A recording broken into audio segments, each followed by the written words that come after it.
All right, I think we have enough of a crowd here to go and get started. Glad everybody could carve out some time today to make it. Glad everybody could take a break from their Instagram lives. I was just watching Seth Godin before we got on, and he had some good stuff. But if you got any good Instagram live followers, let me know. Put them in the chat pane. And yeah, we're excited to get going. So Mark Stoddard, ClientSuccess. Also have Dave Blake, CEO of ClientSuccess on.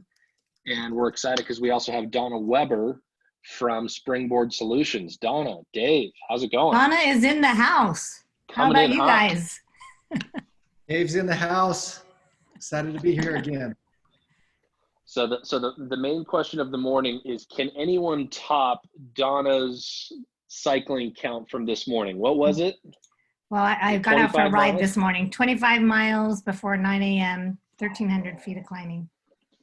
I don't think I've done 25 miles before April in 2020. So well done. Can anyone top that? Much happier person today. That's good. That's good. Well, cool. You're in Palo Alto, right? I'm in Palo Alto, California, and I was thinking while we were getting folks joining, typing in if there's one skill you're learning while you're have all this extra time at home.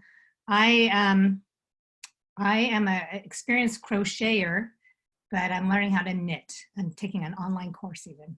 So I'm learning how to knit. What about you guys? Where's the online course? It's a site called Blueprint. It's like it's all crafts and stuff. Blueprint, BLUPRINT.com. Cool. Yeah. I'll have to check it out. Type in what you're learning. I'll share you learning anything? And I've been cooking some stuff, and sorry if there's an echo in my voice. I'm in a bigger room, but been cooking. So I've done fried chicken. I've done chicken wings. My kids and family like chicken, so I've done chicken wings, and they were awesome. I was glad about that. And then Dutch oven chicken tenders and Dutch oven homemade fries, which has been a big hit. So that's been fun. Getting after it. We've got a bunch. Let's see. We've got some folks are learning. Erica's learning to paint.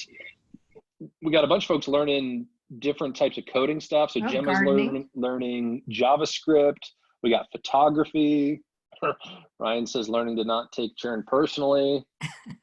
That's a good one. We've got some folks taking certain P90X. That's good. That's good. Andrew, like all of us, is learning 3rd and 5th grade math all over again. Yep. I've been there. We got gardening. Yeah, we got good stuff. We got some CSM certifications, yoga. I got cool, man. This one, Tanya says their company is doing a global squat challenge. I love that. I'm going to start a squat challenge. Yep.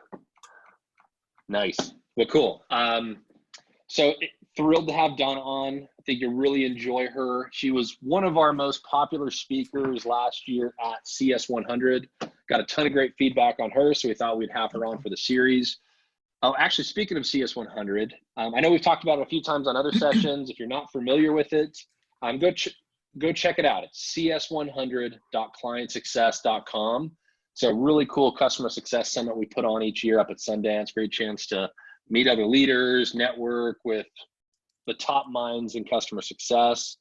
And at this point, like everyone, we're hoping by September we're able to get back to meeting in person. We'll see what happens at that point. But at a bare minimum, go check it out. But again, thrilled to have Donna on. And as I showed you in the last session, we're going to keep this series going. And so if you want to go back and see any of the others that we've done, just go to clientsuccess.com/webinars. You'll see the recordings there. After we're done with Donna today, we'll post the link to that page so you can go ahead and see everything there. And we're excited to get going. So I think Dave wants to share a couple things here at the top for a minute, and then we'll get going. Dave, you there? Yeah, thanks for having me again. We're so excited to have Donna. I'll tell you a little bit about Donna in a minute. But thanks for joining again. We are grateful that you take time out of your schedule to be with us and to share with us and ask questions and collaborate. This has been a great series for us, and we're grateful you're here. My challenge today, everybody who's seen me in the past have said we've been all about jobs and helping those around. And just because we feel like this is a temporary time, but it's having such big impact on our friends in the customer success community. So we just launched a new campaign today. We're calling it Help One, Hire One. And it's very simple. It's be able to go out and find one person that you can help in the customer success community. So if all you can do is make an intro for somebody who was just laid off to a new opportunity, great. If you can point them to a great job opening, great. If you're in a position to hire somebody, please hire somebody now. And if you're in a position where you're making decisions about laying off and you can save one job, please save one job. So we're really asking everybody, if each of us just pick one person and help that one person, we'll have a massive influence on the community and all of our friends. And so the challenge is help one, hire one, share the hashtag, go to my LinkedIn post on LinkedIn right now, and you can forward that or share that. But just one person that you can help would be really helpful. Thank you for all that you're doing. You inspire us here at ClientSuccess every day. We hope that we're helping and contributing to the community. And we're so grateful today to have Donna with us. Donna is a great friend of ours. She has awesome content. I love the title that she has today. If you only had customers, your current customers and no new ones. I'm excited to hear what she has to say. And thanks, Donna, for being here. Thanks to everybody else as well. Thanks for having me. Awesome. Thanks, Dave. And like he said, we're all multitasking. I'm sure we're all multitasking right now. So go over there, like his post, share it, give it to anybody. And then I'd love to hear just your stories. If you're able to make an intro, if you're able to see somebody make an intro, see hires, all of that. I'd love to see that in everything that's been going on there. And the other thing that I'll mention, you've seen it on the other sessions, but if you want to find out about any companies that are hiring, go to our page. We've got a listing. I'll put the link in here. It's customer success job opening, clientsuccess.com/customer success job openings. I'll put the link in here in a second.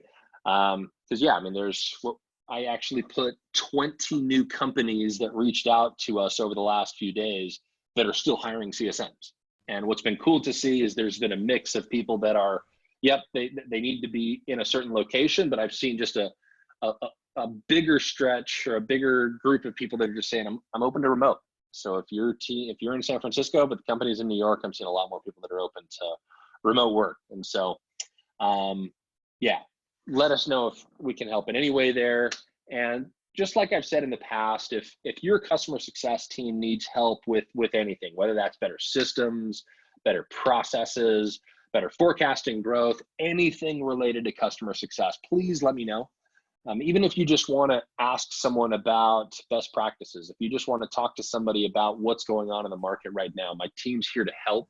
And if you're still trying to figure out, how to get the most out of your remote team or anything like that, we're happy to help. As you might recall, we help customer success teams. Our focus is on helping you keep and grow your customers. And we do that by giving your entire company all the insights they need, the ability to collaborate to drive customer success. And, thinking about today's topic, some of you are going to be in that mode where you've seen sales kind of grind to a halt or at least to a trickle. And so you really need to think hard about, what are we doing to keep and grow all of our customers? So really excited to talk through this with Donna, and let's switch gears and jump into it. So Donna, where would you like to start? Shall I share my screen? Yeah, let me pause mine. Should be able to share yours now. Perfect, right. Looks great. All right, so before we dive in, so today we're going to talk about, we want to explore the question, what if your current customers are your only customers this year? How to engage your customers with ongoing onboarding. Before we dive in, I'd love to hear, are you thriving, striving, or surviving right now? I heard Jay Nathan sum it all up like this a couple weeks ago on this series. Are you thriving, striving, or surviving? Please type that into the chat, and you might be personally, professionally you might be in your surviving mode, but personally thriving. Let's hear kind of where you're at, just to get a thriving with lots take. of blessings. We got all three at once. I change by the hour. I don't know about you, but I might feel like I'm, in survival mode 1 hour and then feeling great the next. So Depends we're getting if all I've of the watched the above. news in the last 90 minutes. Yeah. Okay.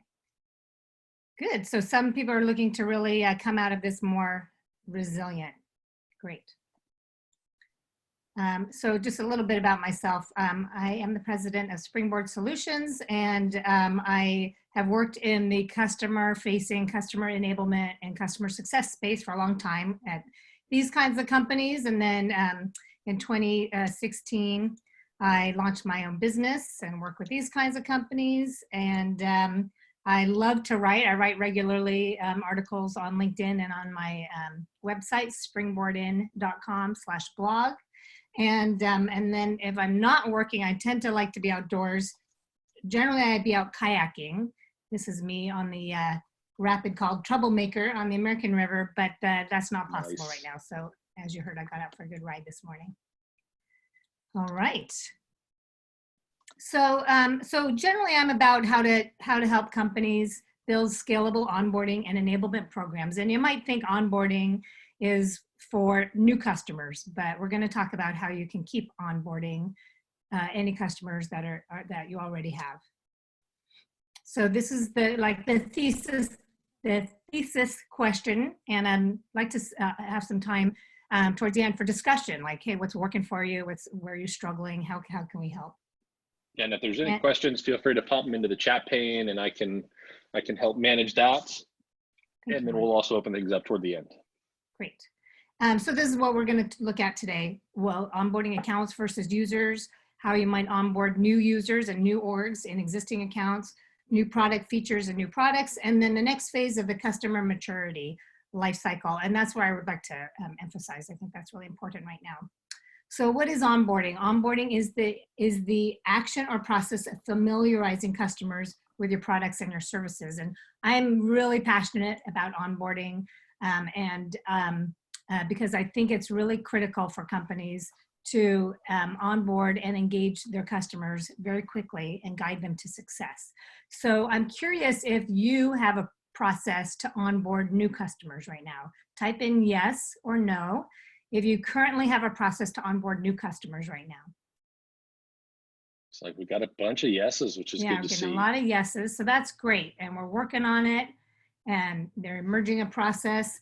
Last year I did a survey, 157 companies responded, and it looks like you're in alignment with my survey. 92.4% said yes, we have a process to familiarize new customers with your products and services.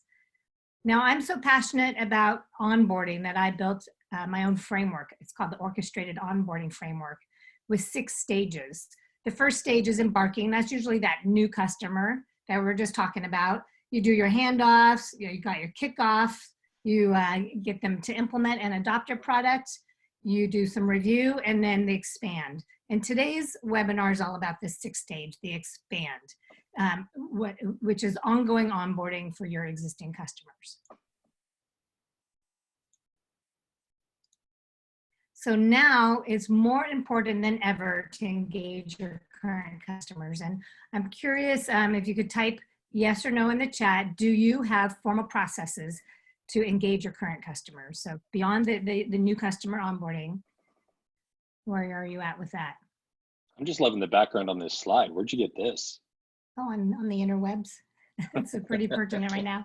Yeah, so I'm just going to skip ahead a couple slides, but this is it's a lot more mixed what we're seeing in the chat. And as you can see from my survey, it was a similar mixed. A lot less people have onboarding for existing accounts. And so we want to talk about how you can do that today and in a scalable way. I'm all about scale. So the focus today is ongoing onboarding. So what is that? So we have onboarding accounts and users, new users and orgs, the new products and features, and levels of maturity. So we'll start with onboarding accounts. So this is an area most people are familiar with. You know, you onboard an account. They have one-off events like customizing and branding your product. You've got implementations, integrations. connecting systems and data, you have a go live date and you ring the bell or you cheer and you go, woohoo, we launched this new account. But even though that account is officially launched, it's really just the beginning of user adoption. So next, let's talk about onboarding users. And that's a lot more about what all those users in using your product need to do. And it's a lot more than just giving them a product overview or a walkthrough. And these are the actual people who use your product to do their jobs. Their roles might be end users, business users, administrators, analysts, and developers. They might use your product once a day, all day, every day, or just once a year. So I'd like to find out if you have mapped out all the different users in your products and platforms. Have you defined the actual people, the actual roles? It's like this one's much more of a mix. Yeah, so it's mixed. There's some yeses and a lot of nos as well. Mm-hmm. So I'm also curious who delivers your customer onboarding. So type in the chat of who delivers that onboarding. A lot of CSMs. Yeah, so CSMs. Similar to my survey, you could see mostly it's CSMs. Now, if your CSMs are single-handedly training all the new users in your accounts, then you might be in trouble. Because when you onboard new users in existing accounts, then if those users change, if they leave, if new users come on board, then those CSMs are going to be stuck and they won't be able to stay in a more strategic place. They won't be able to be a trusted advisor because they're doing all this single-handed training. And also the users aren't going to be really fully learning. We could dive more into that, you know, if folks want to chat later. But the users aren't really retaining what they learned, so they're going to always be leaning on you. Type in yes in the chat if the CSM, if your customers are always leaning on CSM's onboarding team because they don't really get it. I was talking to a company just last week who said, you know, we showed them how to do their first campaign, but then they always need help on their second, on their third, because they're not really learning it. Okay, great. So we could talk more about how to do that later on. Yeah, it looks like that one's a solid yes, pretty much across the board. There's a few no's that have popped in here, but that feels like that's 75% yes. We're still onboarding even after the first setup. So the first best practice is to have a clear way to onboard users, whether they're the brand new users in a new account or they're new users within existing accounts. So there might be opportunities during this time to really get different user types embracing using your product in a regular way. And you can do that by defining jobs to be done. And was it last week's session? Is it, I'm blanking on his name, John? Yeah, we could go Jim Callback. Okay, close. Yeah, so that I recommend watching that recording if you didn't attend. It's all about not just throwing your product at them, not just showing them how to navigate, but really defining their jobs to be done for each user type, defining high, low, and tech touch ways to get that enablement content out there, and then really having it specific for each of the learner types. And again, we can dive into there as well. Let's see, we got Jeff asking a question about, is it different for B2C versus B2B? And I'm questioning what is it? So type in that. All right. So then we also have is onboarding. Well, you know what, so generally what I would say for a B2B company, so he's asking, is onboarding different for B2B or B2C companies? I would say oftentimes a B2B, business to business onboarding might take, 30, 60, 90 days. Generally, you want to get to some quick wins and first value in those first 30, 60, 90 days. And B2C, you might need that onboarding might need to happen in the first 90 seconds, like let's say with a mobile app, or the first 90 minutes that you need to get to some first value. So the time to value, the time for onboarding needs to be a lot more, a lot quicker, a lot shorter for B2B. I think it's that point that it's that key element of like, get to that first value. So in a B2B, you might have 30, 60, 90 days to be able to get to that first value because, it's a complicated product, long setup, needs a lot of work to get it there. Whereas, like you said, with some mobile apps, it takes 90 seconds. You can't get first value in the first 2 minutes. Forget about it. Yeah. And now, now onboarding and implementation are different things. And that's why I just want to go back to my image over here. Somebody's asking, Lena is asking about, is it still okay to onboard people after implementation? Well, this is the implementation phase, but there's all of this is involved in onboarding. And I would challenge that onboarding never ends. And we'll talk more about that as we go through this session.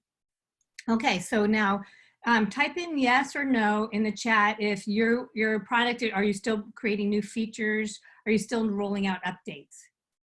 Are you still creating new products? So I'm getting a resounding yes. We got one no so far. So, so your product is still changing, and do you have a way to onboard your users to those new features, to those new products? So you can't just, again, throw out a new feature or product and hope people know how to use it. You need to really define, hey, what's in it for me? Why do I care about this new feature or product? What are the jobs to be done? Who is this new feature or product for? What are the roles? Have you rolled it out specifically to those unique users? Have you created Delta courses or created webinars to highlight the benefits of the new release? So there's lots of scalable ways to do that with email campaigns, working with the product teams, working with marketing, and also using in-app guidance tools like Pendo, WalkMe, AppQs. There's some great tools out there to get that out. So just because you release it doesn't mean they're going to use it. I like to negate the famous saying from the film A Field of Dreams. If you build it, they will come. You know, people tend to think, oh, I built this content or I built this product. If you build it, they will come. Not necessarily. So thinking about, wouldn't it be nice? Think about as those new features and new products are coming out, how are you onboarding your users to them? Mark, any thoughts there? No, I agree wholeheartedly. The question that I'm kind of thinking through, and maybe we can kind of think about this later, is the onboarding that happens kind of post the onboarding phase. So especially in a world where you have like a implementation team and a CSM team, and somebody gets new users that come on, you know, maybe we have a 90-day onboarding window. We do that, and I have an implementation team that takes the reins there. But they hire, you know, 6 new users after that quote unquote onboarding time period. What's your best advice there? Is it a combination of making sure that you always have some combination of what you have here on the slides, some courses, some webinars, some emails and in-apps? Is it making sure that you always have a team that can do not face-to-face, but kind of high-touch onboarding? We can come back to it later, but that's the main thing coming to mind for me right now. Yeah, well, thank you for that. So that's why I built this as kind of an ongoing flow, because onboarding never ends. And that's why I call my framework the Orchestrated Onboarding Framework, because the goal is to create a seamless and harmonious journey for the customers. They don't care, is it implementation? Is it professional services? Is it the CSM? Is it customer education? Is it support? They don't care. They just want to keep getting better at your product and at their jobs. So, and we will talk more about that. I've got some more stuff coming around that. Cool. Now, you might be rolling out your product to new organizations within existing accounts. Type in yes if you know, Dave's wearing his land and expand shirt today. So that's a big practice for a lot of companies. And during these times, there might be an opportunity to expand into existing accounts. And there's some questions that you need to ask yourself, because are you onboarding this new organization as if they're a new account? Like, do they need a whole new separate implementation and integration? Are you onboarding new users to an existing rollout or a brand new one? You know, what are the requirements of the new organization? Are they completely different, or you're just onboarding a whole new set of users? And what are their desired goals and outcomes? So when you answer the question to those, you might then go, okay, I'm really onboarding like a whole new account here. So you're going to start at the beginning of the implementation and adoption. If it's really a group of users, then you go back to okay, how am I going to onboard these new users? So those are things to consider. Again, just because you send it out to another organization doesn't mean they're going to be successful with your product. And then this is one I think is really pertinent right now, is phases of customer maturity. Type into the chat if you have defined, here's the question I have. Have you formally mapped and documented the journey customers take after they purchase your product, the customer journey? So not the buyer journey, the customer journey. And a lot of no's, mostly no's, some sort ofs. And as you can see here in my survey, nearly 50% have not. So you're not alone. And there's huge opportunity here. So oftentimes during the initial onboarding, you might try to show your users the whole product, and then it's like you wave goodbye or like, see ya. But there's huge opportunities to define levels of maturity. So for example, one company I worked with last year, they do workflow automation. And so that initial onboarding might be to a basic workflow and help them understand the concepts and context of building workflows. And so once they're using the product and getting familiar with it, then you can define a more complex workflow, a more complex use case scenarios.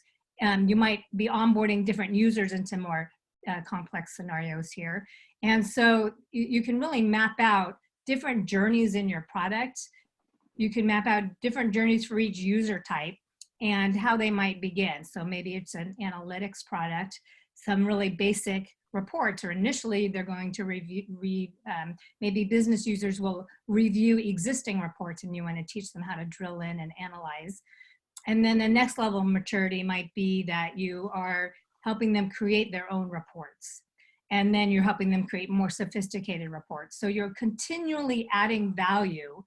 And the more value you add, then the more sticky your product will be.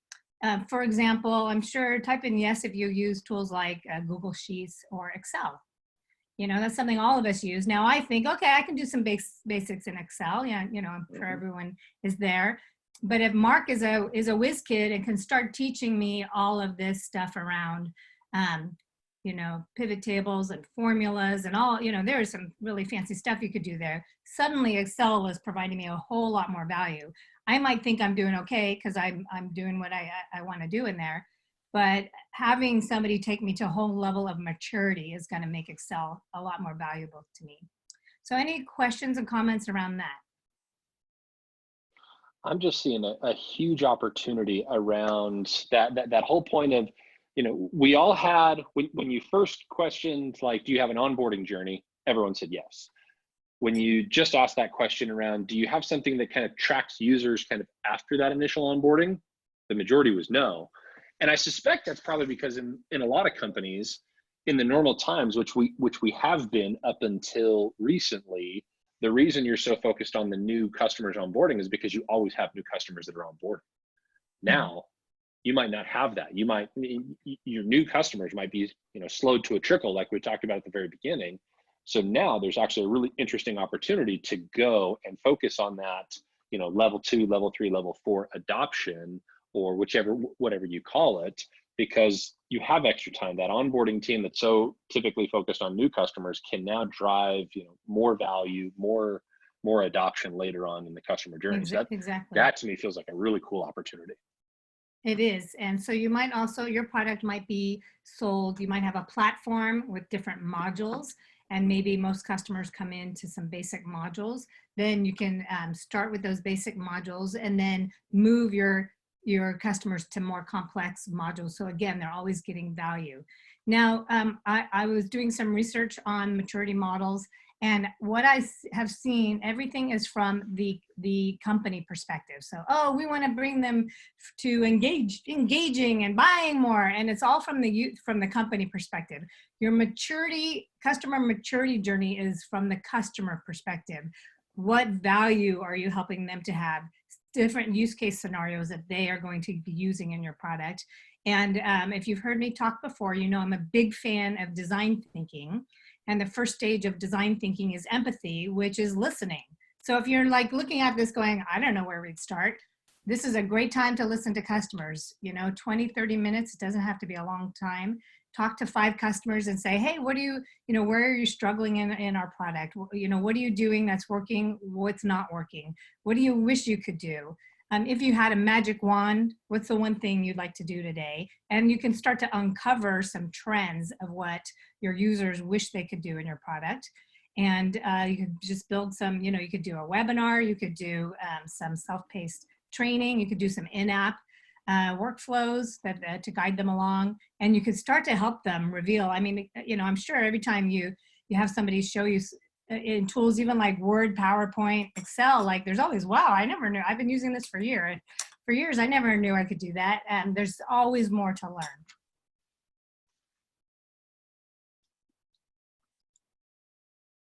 So I have this graphic here is I call it the customer success bow tie. And on the left is something familiar, which is the buyer journey. And we're really comfortable with, you know, having a journey, a funnel where we attract prospects, we connect, we nurture leads, and then we close. So, you know, we start with many people, and then as we close, there's less. And this journey, the one on the left, has become much more sophisticated with data-driven insights, sales and marketing automation, and you know, folks know how to go here. You know, and I've heard companies on some of these customer success leadership events saying, oh, you know, they're cutting the customer success team and they're keeping the sales team. And like, you know, I think that's because people they know what to do here. They're familiar with the data, the devil they know. And then on the right side is the customer journey. And as you can see, this starts small, but it expands because when we onboard the users, the accounts and the users appropriately, then that leads to adoption. And then they're going to expand into more uses in your product, maybe more seats, maybe more modules, maybe deeper use cases, and maybe new organizations within existing accounts. They will also be your champion and tell their friends and colleagues about. So there's this huge opportunity here. And while we're, you know, all at home these days, like this might be the opportunity to really drive customers along that customer journey. So what's the impact? Well, these are some of the results I see working with companies, is that when you focus on that onboarding, a colleague of mine, Mark Rawls, he says that when customers adopt quickly, they renew forever. Now that might be that initial onboarding, or it might be that ongoing onboarding. There's always something new to adopt. There's always new people that need to adopt. So that's an ongoing thing, but that adoption is key. And when you get that, then you get some leading indicators, like you shorten the time to first value, you increase product usage, you increase the achieved outcomes, you increase your customer SAT scores and NPS, you get more services revenue, you decrease internal support costs, and then of course you get that increase in recurring revenue. And lagging indicators are increased renewal rates. And companies I've worked with have had customers that have really been enabled in a formal way. Those customers, their renewal rate is 150% higher than customers who aren't officially onboarded and enabled. And then, you know, they buy more and you get a much longer lifetime value. So just like the phases of the moon, you know, the moon is you know, full moon, it's waxing and waning, it's always coming and going. It's onboarding is not one and done. There are phases on onboarding, just like there are phases of the moon. And despite your best efforts to onboard and enable some new accounts, it doesn't end, it's ongoing. So you really need to look at opportunities for how to keep your customers engaged, diving deeper into your products, getting more users in, and helping them to continually get more value from your products and your platform. So here's how to engage your current customers. And that is the end of my main slides. I'd like to open it up for discussions like, hey, what's working for you? Are you working to engage your current customers? What's working, what's not working for you? Where are you struggling, and how can we help? And any other questions you have? Cool, very good.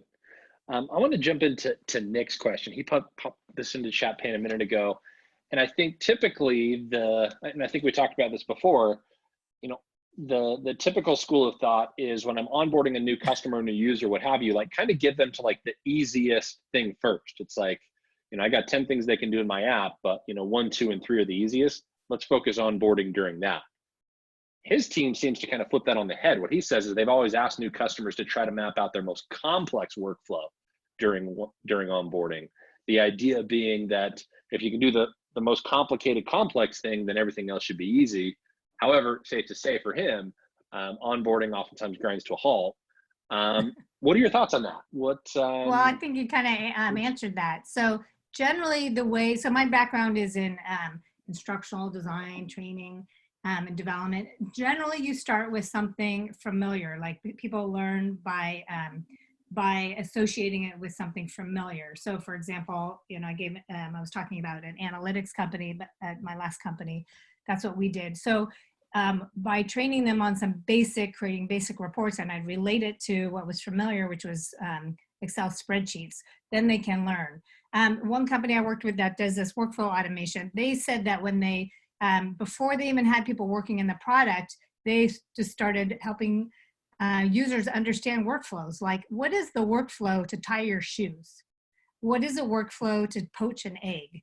And that helped them really understand the concepts and context around workflows, not just what to click in the product. And then those users that really got that more contextual learning, then they really got like, oh, wow, we can transform our product, our business in your product. They were transforming. They had people knocking down the doors for the people who build the workflows. We need workflows. When companies just learn how to do that initial workflow, like, okay, the CSM or the onboarding specialist said, here, we'll get your first workflow going. They were like, okay, we got our first workflow, we're done. And that's where they stopped. So really looking at those jobs to be done, that's why that's so important. It's your users don't care about your products. They really want to do their jobs better, but starting with the familiar, helping them understand the concepts and the context, and then, building on that. There's I was just talking with a friend yesterday. Right now, there's the 4 stages of learning: the unconscious incompetent, there's the conscious incompetent, there's the conscious competent, and unconscious competent. So with crocheting, here I'm crocheting a face mask. Making progress. She showed this to me 2 days ago, and it was half the size. She's getting after it.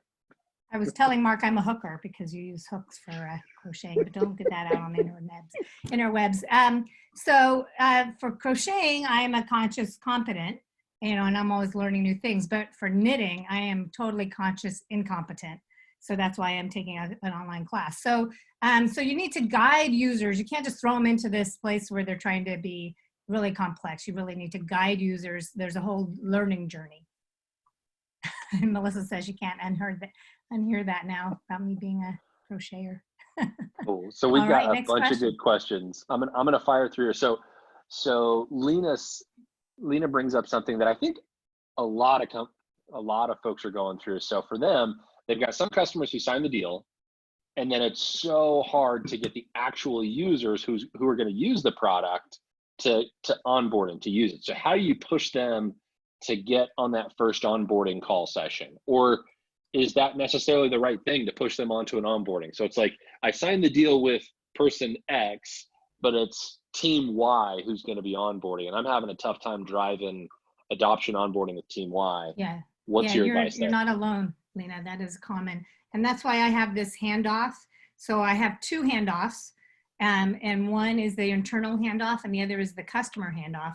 And a big part of the customer handoff is getting the customers' teams aligned. So sometimes, especially in larger companies, somebody buys a product, but they kind of throw it to the users and they don't even know what's coming at them. So you need to get that internal alignment, and that needs to be part of part of the embarking, and the handoffs and the kickoffs are success plans, and really setting up helping customers know, setting expectations so they know what's coming, who needs to be involved in why.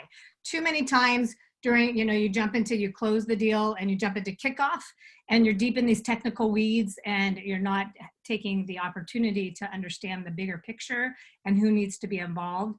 And that adoption is really important. So that's there's the implementation and adoption, that's all here. And there might be, you might have developers have to adopt it first, and then they work on customizing the product, then the admins might adopt it, and then it goes live, and then the end users might adopt it. So there's a whole journey here.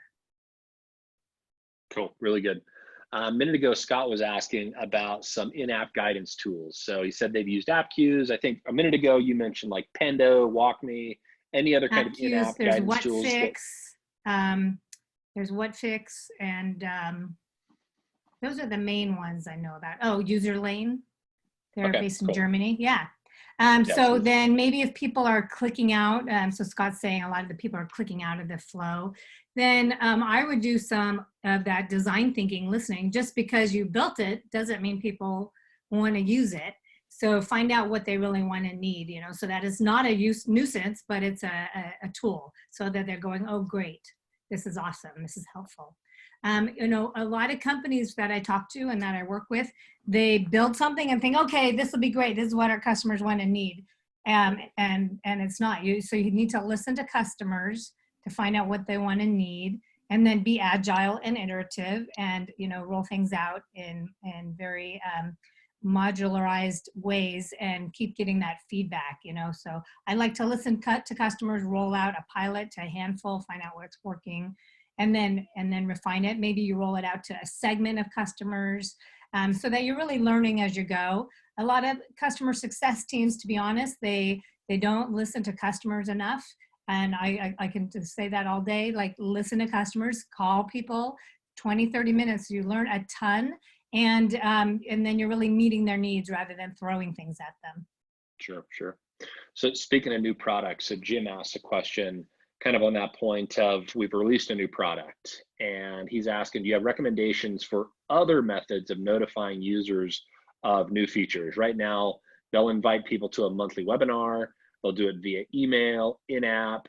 They also use social media. And also it sounds like their CSMs are bringing them up as they're talking to them. Any other advice you'd have there? I mean, this is something that I think, you know, a ton of companies think about, because they spend all this work.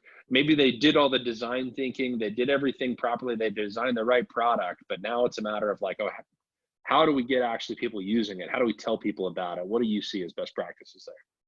Well, so just like in my orchestrated onboarding is all about having all the customer facing teams work together. So one is breaking down the silos and having a plan. So that might be the product team, it might be the customer marketing team, might be the customer education team, customer success, support. So all of those teams, the services, they could all be working together and creating an orchestrated way to notify and drive the users to these new products and features. And then again, I'll say it again, listen to your customers, ask them, hey, how do you want to learn about our new products, our new features? What works for you? I have to say, Smartsheet, I use them for project planning, for my project plans.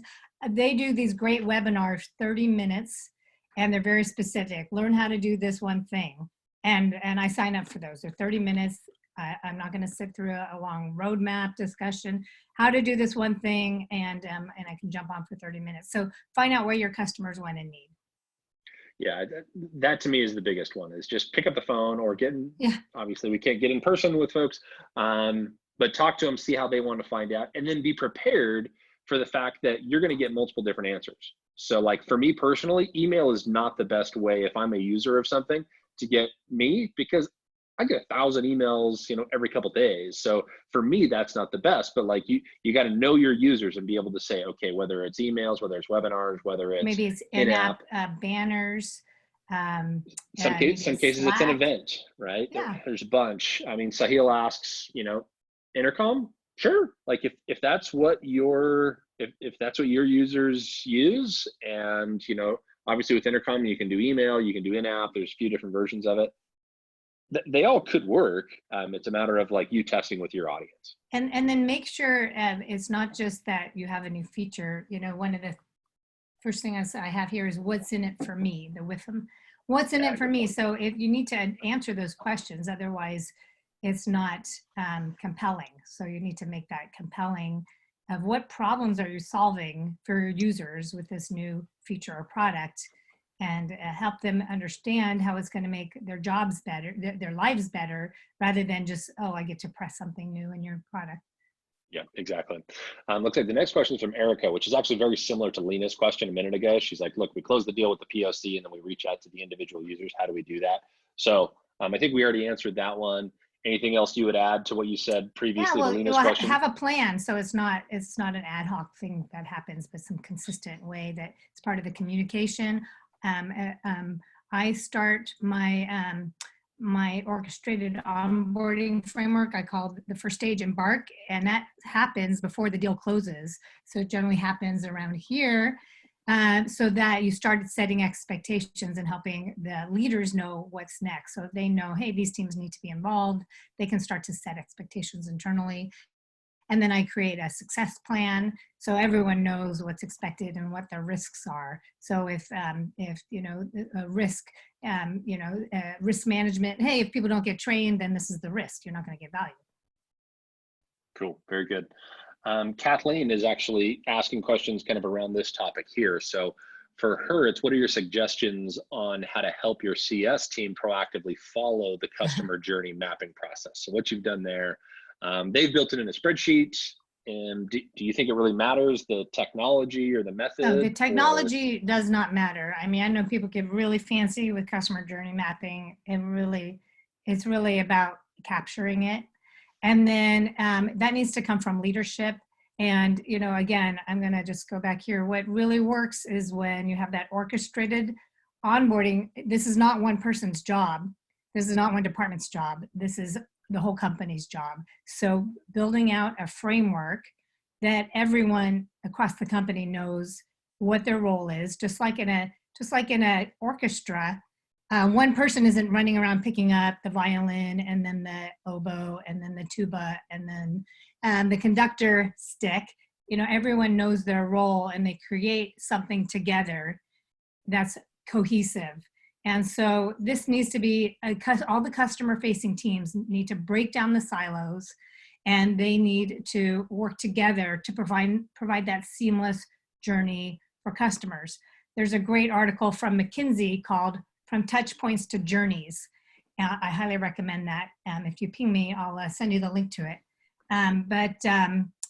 They talk about that customer satisfaction drops dramatically when there's a bunch of siloed touch points. Customers want that seamless journey. They don't want to have to figure out, is this training?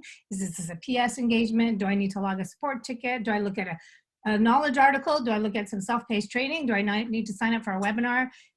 So then each of the internal teams can be a tour guide pointing customers in the right direction. Gotcha, very good. Earlier, you had talked about the different handoffs, and I think you had mentioned a couple different handoffs. There was a customer handoff, and there was another one.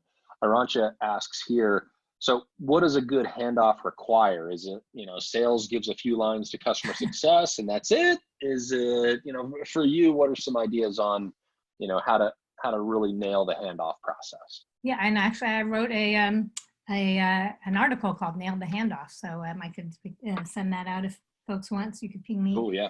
Let me just put my contact info here, so you can ping me for what you need, whether it's knitting or customer onboarding. Yes, nail the handoff is you need, you know, a lot of times companies say, well, you know, the CSM, go look at the fields and the opportunity in the CRM. Type in yes if that has ever been enough for you. Probably not, because usually we got an UG from Jessica, because the sales teams usually don't fill out what you need, and you might see what they bought, but as the post-sales teams, whether it's an onboarding specialist, CSM, they need to know a lot more. So I would work with sales leadership to insist on scheduling a meeting.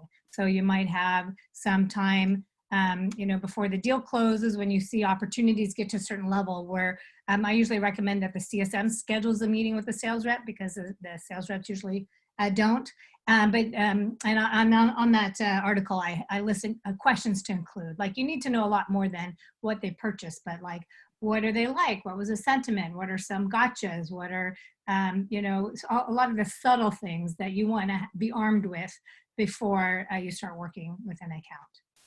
Sometimes even like, speaking from a sales leader who cares a lot about customer success, hopefully you all are in the situation where you have a sales leader who also cares about customer success. Sometimes there's just like little kinks in the sales process that you can do to help that. Like one of the things that I've done on my side is I've set up some things in my CRM so that my reps literally cannot close a deal without setting up the information that customer success is going to need. And so, that's just part of the process. So that's one thing that we've done on our side, but there's a bunch of other stuff that you can do there. So yeah, so it's not just one CSM going, we need to do this. It really needs to be part of the organization. Agreed. So there's this anonymous question that's very specific to this use case, but I think there's a bunch of us that are facing something similar. So I'll read the question and then, we can talk through the fact that there's a lot of people that are in similar situations. So in this case, they say, our product supports operating room teams. And in light of COVID-19, the surgeries that we support, they're all getting canceled. So their end users generally have no use for the product without surgery. They've enabled a bunch of automated marketing to help engage users. However, they're getting no engagement, which makes sense. You're not doing surgeries. My product's something to use during surgeries. What should I do?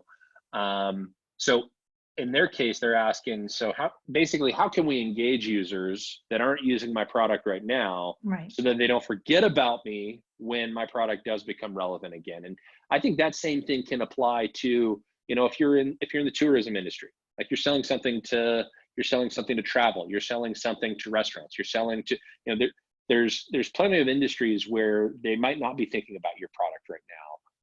What are your thoughts about that? Do you plan kind of like a re-onboarding campaign once things come back to life? What are your thoughts? Yeah, I mean, that's one option for sure. I might listen to my users, call up and say, hey, how can we help you right now? Maybe create some like a learning journey so that they might learn some more complex things they can do in their product if they've got some extra time on their hands. Are there different scenarios where they might use your product that beyond what they think about? Just like in Excel, like I might be happy with my real basic sums, but there's all this more complex stuff you could do. So I would explore like what are some other possibilities? What are some other scenarios they might use your product?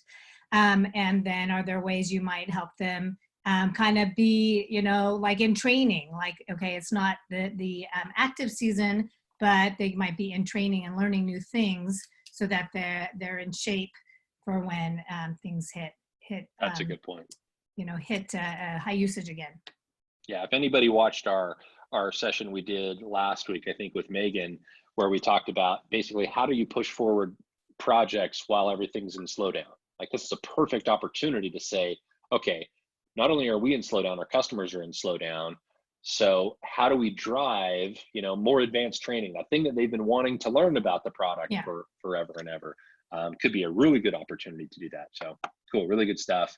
There's a question here around best practices when my previous champions left and now I need to onboard new leads.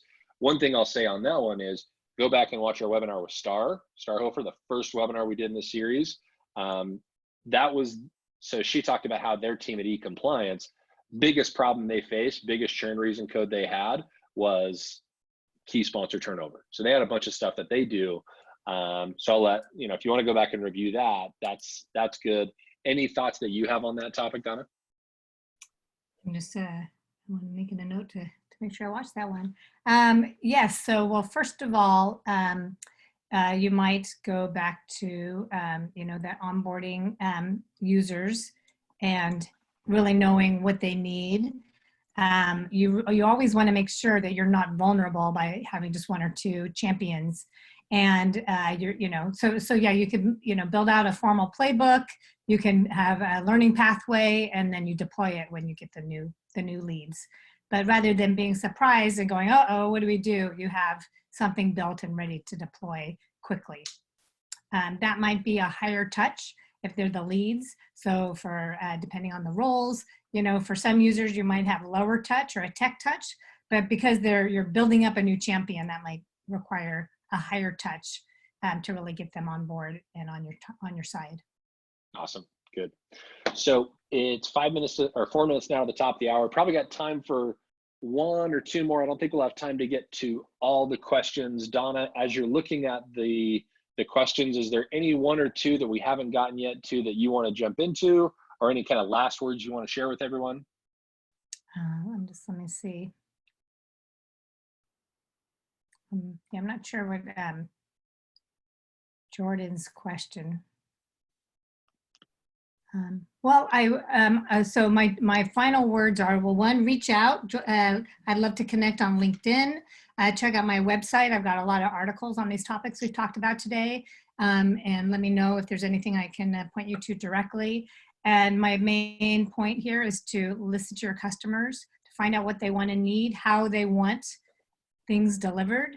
If they start thinking about how you might drive them along to more complex use case scenarios in your product, and start building something formal so that CSMs aren't doing it all ad hoc, but create some consistent, seamless experiences for your customers.